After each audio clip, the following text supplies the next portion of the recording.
Nigerian negligence to USA has caused financial disaster in their country. USA wants back their puppet government to rule over Niger. But why does USA want this? What's their motive behind this? Are they still going to exploit Nigerian minerals for their own benefit? Due to this, Niger is unable to repay their loan payment to France, and France doesn't even expect about their money coming back to them. Let's know that what kinds of problems Nigerian people are facing due to their military coup in region, and why USA and France don't want to leave Niger. Watch the video until the end to know about the full details. So, hello viewers, welcome back to our channel GeoKit, your daily guide to geopolitical affairs. If you are new to the channel and enjoy learning about fast-paced modernity, especially about the geopolitical relations of countries on the international platform, you will find our videos helpful. In this video, we will discuss about impact of Niger's military actions on the country, and why USA and France are demanding the democratic government there again. Watch the video until the end to know why USA is afraid to lose Niger. So without any delay, let's get started. Niger missed a debt payment of $22 million, bringing the total default to some $519 million since a July coup and its suspension from regional financial markets. The West African Monetary Union Debt Management Agency, UMOA Titers, said in a statement that Niger had failed to make a repayment of principal, which was due on February 16th. It previously missed payments in August, November, January, and February. UMOA Titers noted that this occurred in the context of Niger being subject to sanctions imposed by the Economic Community of West African States and the West African Economic and Monetary Union, also known by its French acronym UEMOA. This situation is carefully monitored by UMOA Titers in collaboration with the institutions concerned. The sanctions were imposed after the July 30th coup by members of the Nigerian Presidential Guard that overthrew democratically elected President Mohamed Bazoum. Other countries, including the United States, that had provided aid for health, security, and infrastructure needs, also have suspended their support. Until the coup, aid accounted for almost half of Niger's annual budget. Niger's neighbors also closed their borders to the country, and more than 70% of its electricity supplied by Nigeria was cut off. Financial transactions with West African countries were suspended. Niger's assets in external banks were frozen, and hundreds of millions of dollars in aid were withheld.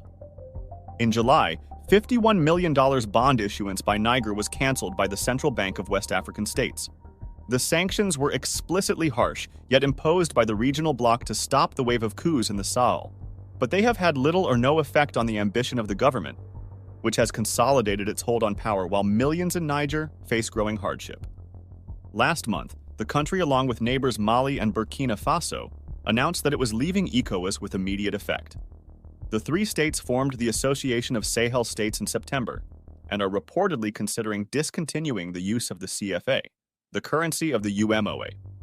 According to World Bank, Niger is one of the poorest countries in the world, receiving close to $2 billion a year in official development assistance.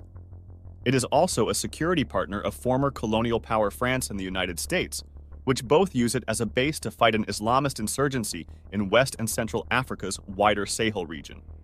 But as described earlier, Niger has cut ties with France recently. The French Foreign Ministry said France had suspended all development aid and budget support with immediate effect, demanding a prompt return to constitutional order with Bazoum back in charge. French development aid for Niger was at around $130 million in 2022 and expected to be slightly higher this year. The bloc allocated €503 million from its budget to improve governance, education, and sustainable growth in Niger over 2021 to 2024. Through its European Peace Facility, the EU had approved around €70 million to support Niger's armed forces since July last year, including €4.7 million of weapons approved. The United Nations said the coup has not affected its deliveries of humanitarian aid in the country. And they further said that it was difficult to assess how much support the coup has among the population. Some crowds came out in support of Bazoum, but the next day, coup supporters also took to the streets.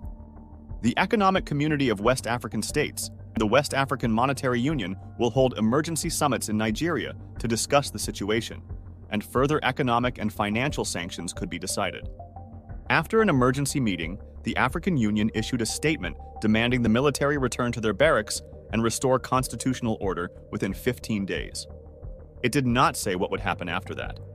France had 1,500 soldiers based in Niger who had been helping Bazoum in the fight against jihadist forces that have been active in the country for years, while the United States, as of now, has around 1,000 military personnel in the country, which Niger has warned to leave country as soon as possible. Niger has strategic significance as one of the world's biggest producers of uranium and as a base for French, US, and other foreign troops that are helping to fight Islamist militant groups in the region, due to those France and US had established their colonies in the Sahelian region. But Niger has threatened them to leave their country. Because the US military has hundreds of troops stationed at a major airbase in northern Niger that deploys flights over the vast Sahel region in south of the Sahara Desert, where jihadi groups linked to al-Qaeda are operated. Top US envoy Molly Fee returned to the capital, Niamey, to meet with senior government officials, accompanied by Marine General Michael Langley, who is head of the US military's African Command. The State Department said in a post on X that talks were frank and that it was in touch with the junta. It wasn't clear whether the US has any leeway left to negotiate a deal to stay in the country. Niger had been seen as one of the last nations in the uneasy region that Western nations could partner with to beat back growing jihadi insurgencies. The US and France had more than 2,500 military personnel in the region until recently, and together with other European countries, they had invested hundreds of millions of dollars in military assistance and training in Niger. For your information, we've already covered this with detail in our previous video, which you can watch after this video ends. Link for that video is mentioned in the description. Now let's get back to the topic. So we're talking that US, France, and other European countries had invested millions of dollars in military assistance and training in Niger, but now that all money look wasted. That's why US government want their puppet government back there, which they had elected democratically. But junta leaders in Niger have refused to let a senior US official meet the West African country's ousted president and rejected her calls to restore democracy after last month's coup.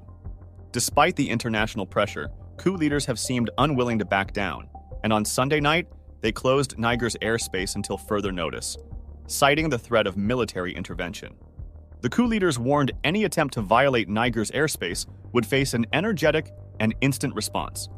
The bloc's military threat has triggered fears of further conflict in a region already battling the deadly Islamist insurgency that has killed thousands and forced millions to flee. Furthermore, it's a reminder for you to watch our previous video, in which we have discussed that how Niger has cut ties with US. And if you like this video, you would like that too. Link for that video is mentioned in the description, which you can watch by clicking on the link.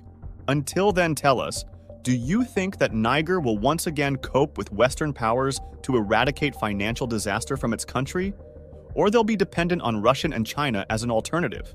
Either West or Russia, but Niger will find its way to cope with any of these countries because of its strategic location. Many countries are attracted towards Niger, as it has largest deposits of uranium. That's why USA doesn't want Russia and China to dominate over Niger's resources. But this is just our opinion led by geopolitical tension between these countries. And you let us know your opinions in the comments section, and don't forget to share the video, and like and click on the subscribe button as well for remaining updated of the current trends in this fast-paced modern world. Until next video, stay tuned.